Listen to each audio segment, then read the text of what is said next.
So this is Mahmoud. Okay. So last time we read lesson 2 in unit 7, which is about how online learning is doing away with traditional learning methods. When we say traditional learning methods, it means the what they called the chalk and board method, which is the traditional ordinary method that everybody used earlier in life. Today, we have a new learning method called the online learning, and many countries are shifting to e-learning. We call it the online learning is called e-learning. Many countries are shifting to e-learning because they believe that it's more beneficial, it's more up to date, it has a lot of advantages, and it teaches people or it trains students to be more technology ready. Okay, because when you learn through online learning, you become more used to working on laptops, to working on certain platforms like Google Teams, like Zoom, like Microsoft Teams, sorry. So basically, there are a lot of platforms used for online learning. And simply, guys, they focused in this lesson about India and how India is quitting the traditional learning method and adopting the online learning. And when we speak about India, we're talking about 370 million internet users. Let's please brainstorm a little bit regarding the content of the selection that we've covered last time. We also spoke about students and teachers, how e-learning is considered convenient to them both. Because sometimes, like, if you're living in India, for example, and you want to study in Harvard University in America, you don't need to travel. You just need to have a good internet connection and a device like a laptop, a tablet, or whatever. And then you'll be learning online and covering all your courses online, even if you're in a different country, even if you were living in a different country. So this is very convenient and practical, and it's relatively cheaper than other types of education. They mentioned also in paragraph 6 and 7 and 8 that 15 years ago, this was considered something like imaginary, to be learning from the comfort of your own home. It was like, for example, a few years ago, we never expected to have an AI assistant like ChatGPT or whatever helping us in every realm or in every field of our lives. And look at what we have today. Today we have a lot of AI assistants, artificial intelligence assistants, that actually help us and aid us in a lot of fields, whether things related to your everyday life or your educational life. So, also, one of the benefits they focused on regarding e-learning is that it promotes skills and it creates job-ready people. Job-ready people. Because if you're a student studying at an ordinary traditional classroom, you'll be using your books, your copybooks, the board, etc. But when you learn online, you become more job ready because most of the jobs today require people who are computer literate. Computer literate, people who know how to use their computers, how to use the internet, how to use some applications and programs. And all in all, this is exactly what online learning offers. So I'm just skimming through the text that has already been explained last time. Does anybody want to ask anything? Is there anything unclear so far? Please let me know. Okay.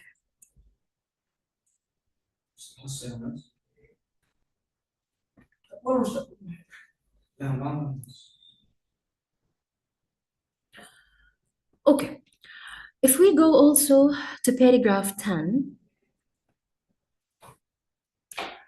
they mentioned something at the end of paragraph 10, and it said, online learning is hence steadily disrupting the hackneyed chalk and talk education system in India because of the immense benefits it has to offer.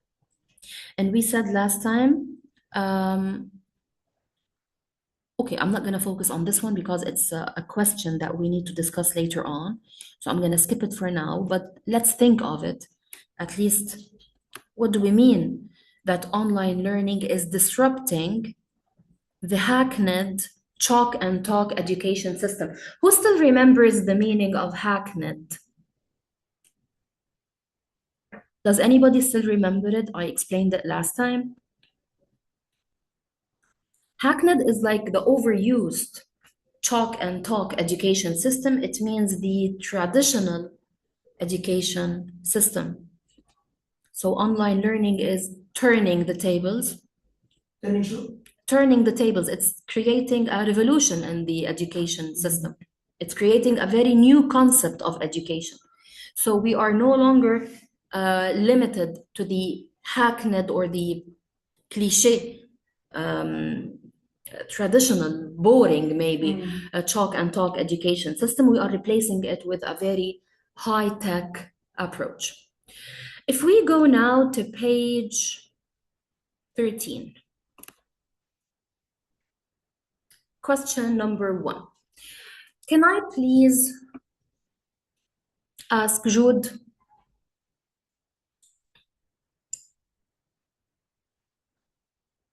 Jude, can you unmute?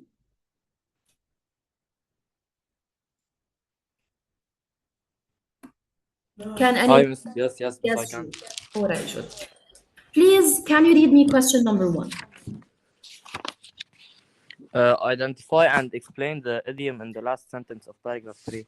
Okay, so we need to identify and explain the idiom in the last sentence of paragraph 3. Let's go to paragraph 3 and check the last sentence here. Okay. It is really the field of milk and honey. Okay, it is really the field of milk and honey. They called e-learning as a field of milk and honey. Do we really here mean milk and honey, the actual food? No, Miss. This sentence refers to the huge opportunities that e-learning provides, and Yes. it has huge and many opportunities. Good. So here, when we say it's a field of milk and honey, we're mentioning as if we are highlighting the fact that e-learning has a lot of benefits. Definitely, it doesn't give us milk and honey, okay? But it gives us a lot of benefits, opportunities, experiences, and a lot of information as well. So yes, Jude, this is it exactly. It's an idiom, and it highlights the fact that e-learning is a very rich field. It offers information, it offers benefits, experiences, ideas, all of these. Any problem with this question, guys? So we are only explaining this expression that e-learning is a field of milk and honey. I go to question number 2 and I ask, can I ask Limar, please?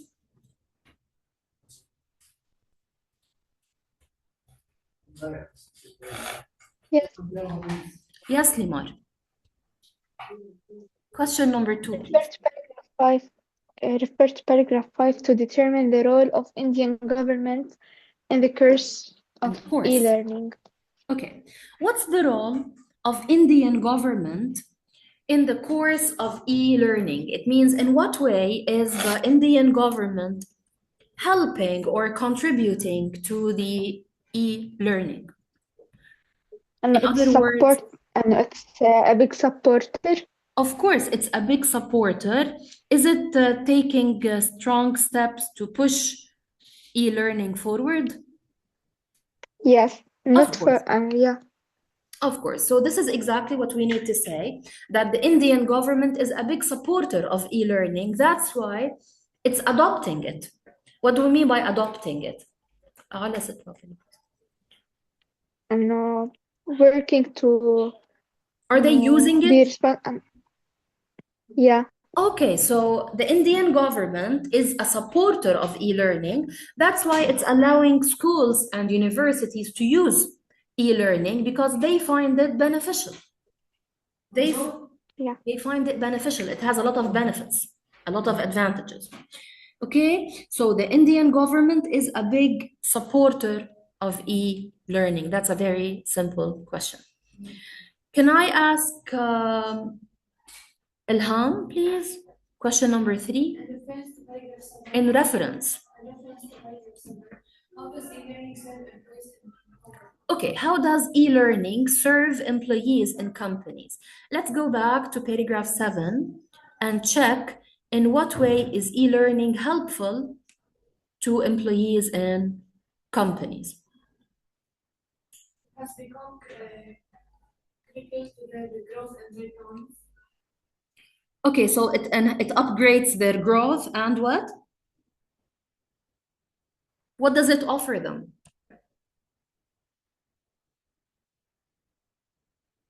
Skim through the paragraph, please.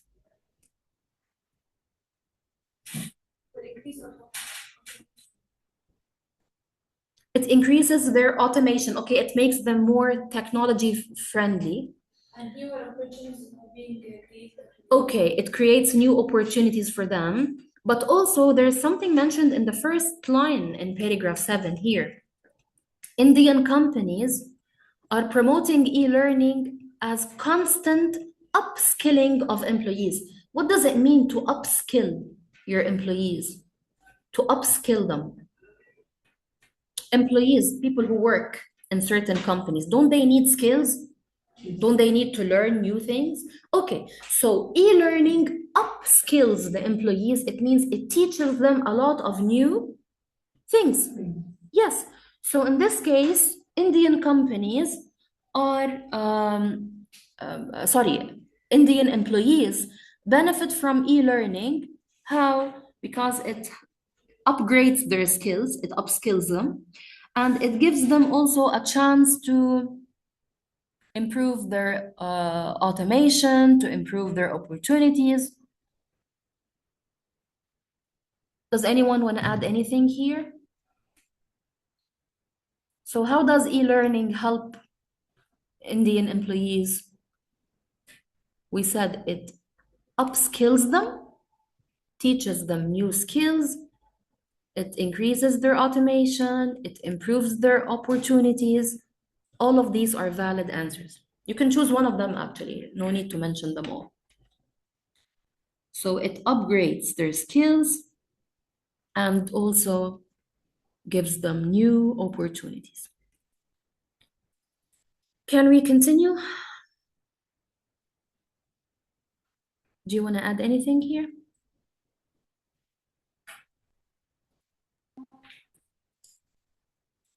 Okay. Question 4. Ala, read it, please. According to paragraph 8, how does e-learning promote the concept of sharing Professional. experience? Mhm. Students of a remote town in India can learn from a Before you give me your answer, sorry for interrupting. They said, according to paragraph 8, as long as they tell us where to search, they make our task much easier. They tell us, go search in paragraph 8. Okay. How does e-learning promote or improve the concept of sharing professional experiences? How does e-learning promote or push forward the concept or the idea of sharing professional experiences? Let's go to paragraph 8 and see. So what did they mention here in paragraph 8? Who is sharing his professional experience in paragraph 8? The Harvard professor, a university professor in Harvard in the USA. He's sharing his experience and knowledge with whom?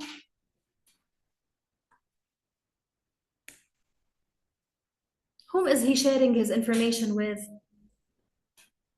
Based on paragraph 8. A student living in a remote town in India. Yes. So even if you are a student living in a very remote, means secluded or far away town or village in India, you can still learn at Harvard University. How? Online, using e-learning. And in this case, who will be sharing his professional experience with you? The professor. So simply, paragraph 8 shows us the example of a student living in a remote village in India, and still he's able to learn from a Harvard professor. How? Through e-learning. Please, if there's anything unclear, just let me know. Am I going too fast, or can we understand everything? Please, is there an idea that's unclear? No, yes, we can hear you. Okay. Question 5. Based on paragraph 9, does e-learning affect one's work or family gathering? Give evidence from the paragraph to support your answer. So based on paragraph 9, does e-learning affect one's work or family gathering? Let's see. We go to paragraph 9.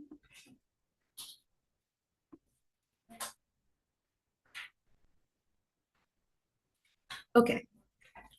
What did they say in paragraph 9 regarding how So no, online classes can be easily adjusted. Yes, online classes can be easily adjusted because you can schedule them the way that is convenient for you. Like if you work in the afternoon, you can take your classes in the morning. If you work in the morning, you can take your classes in the afternoon. So the schedules are flexible. Okay? So this means that people who have online classes can adjust their schedules with their work and their family commitments.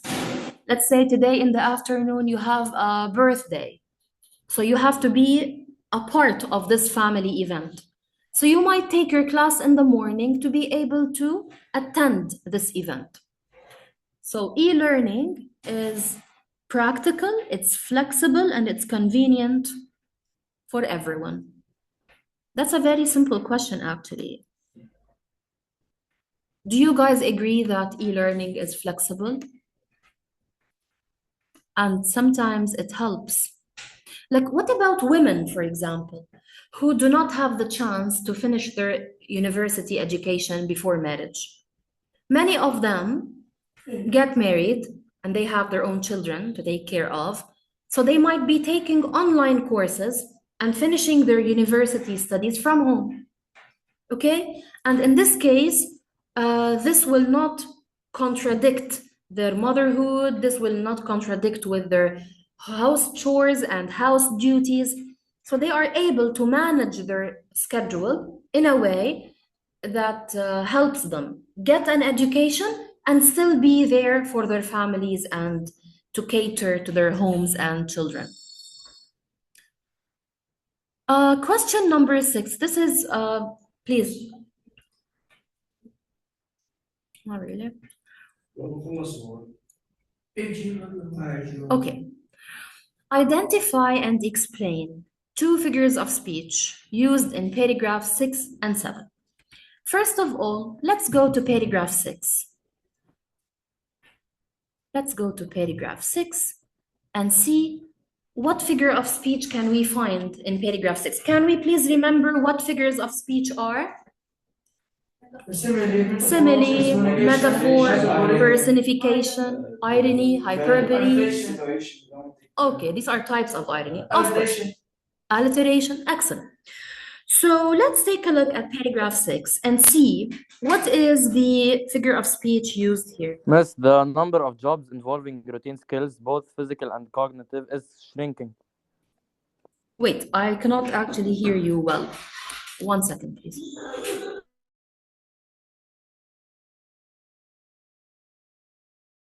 Oh, sorry, we're sitting in a different class and suddenly everyone entered. Okay. Again, Jude, you were mentioning something here. What is the figure of speech that you found? Internet boom has been a major catalyst. Not really, because a catalyst is a factor that makes things. Ah, you mean they're comparing the internet to a catalyst without using like? Yes. Yes. Fine. That is a possible answer. But at the وفي same طبيعة time, e-learning is aggressively galloping. yeah, that's the better one. Because again, I repeat, the word catalyst is a word in English, and it means a factor that makes something else happen faster. So if we take a look at line 3 here, they said e-learning is aggressively galloping into the Indian education system. Who gallops in life? The horse. The The horse. horse, you know. So when we say e-learning is aggressively galloping, as if we are comparing e-learning to a horse that is running aggressively. Did we say like or as? No. So what figure No, of يعني speech is this? metaphor. It's a metaphor. Excellent. Okay. So this is a metaphor. Also, if we go to paragraph 9, please. Sorry. And by the way, also some people might consider this one e-learning as is aggressively galloping and aggressively running. So some people might also consider it a personification, because who runs? Humans, and e-learning is a non-human command. It's acceptable, okay? But I accept both answers. If you tell me it's a metaphor comparing e-learning to a galloping horse, it's a metaphor. If you tell me it's a personification because e-learning is galloping like humans or running like humans, command, it's considered a personification, and I accept it. Let's go to paragraph 9. Thank you, guys. Let's go to paragraph 9 here. What can we find?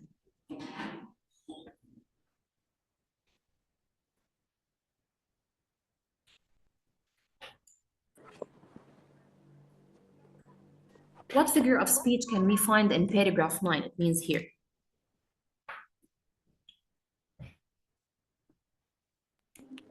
It is really the miracle of the technological era. Yes. They're comparing e-learning to a miracle. What's a miracle? معجزة.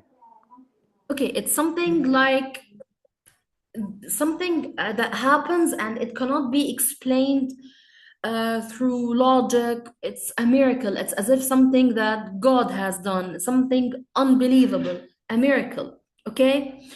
So here they said e-learning is the miracle of the technological era. So they're comparing e-learning to a miracle. In this case, what figure of speech is this? كمان metaphor.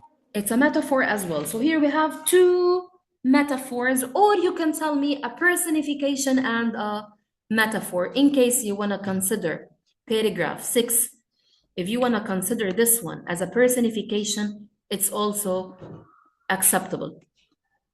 If you tell me e-learning is aggressively galloping, aggressively running like humans, so it's a personification.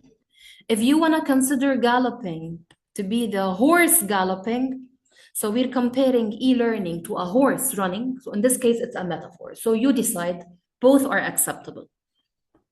Okay, and regarding paragraph 9,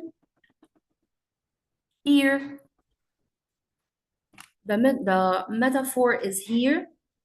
It is really the miracle of the technological era, as if we're comparing e-learning to a miracle without using like or as. Okay, guys. Final question for today. We go to number 7.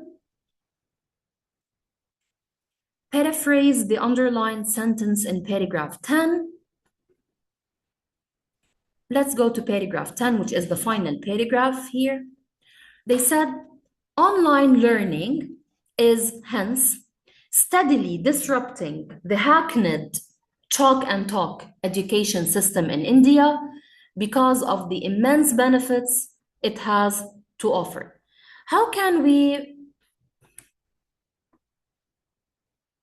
Lean, why are you late to class? I'm done. You joined now, but I'm done. How can we paraphrase this sentence, please, guys, in number 10? بس يعني digital platforms are replacing the chalk and talk traditional schools and Okay, systems. so online learning is replacing the traditional educational system. Why is that? due to the advantages it provides to Exactly, due to the advantages it provides. That's an excellent answer. But of course, guys, how do we usually start a paraphrasing exercise? We say in the underlined sentence in paragraph 10 in the text, what's the title of the text? Let's remember. How online learning is doing away with traditional learning methods. And then I paraphrase. At first, I need to tell the reader that I am paraphrasing the last line, in paragraph 10 of the text, how online learning is doing away, blah, blah. And then we say, e-learning is going to outpace or to dominate the traditional learning, which is really boring, the chalk and talk method. Why is this happening? Why is e-learning replacing the traditional education system in India? Because of the advantages that it provides. That's it, guys. Did anybody not understand the last question? When we paraphrase and we read something and then we rewrite it in our own words. So they said online learning is disrupting the hackneyed or the traditional chalk and talk education system. So in this case, e-learning or online learning is replacing this traditional education system. Why? Because of its great advantages or because of the advantages that it provides. All right, guys, that's it for today. I need to stop here. I did. Give me a second.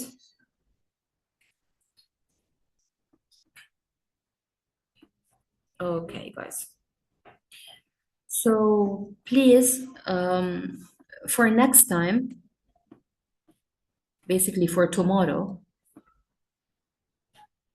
I want you to work on the remaining exercises in this lesson, which are exercises B and C, D,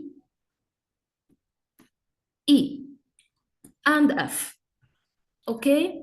Don't panic because of the number of exercises. They're very easy. Part B is a chart. For every paragraph, we need to write its main idea. Exercise C, it's a pronoun reference exercise. Part D is a correct the false statement exercise. And part E is a chart. And finally, we have a small vocab exercise. So the remaining exercises are very simple. Thank you, guys. That's it for today. Have a good day and stay safe. Bye-bye.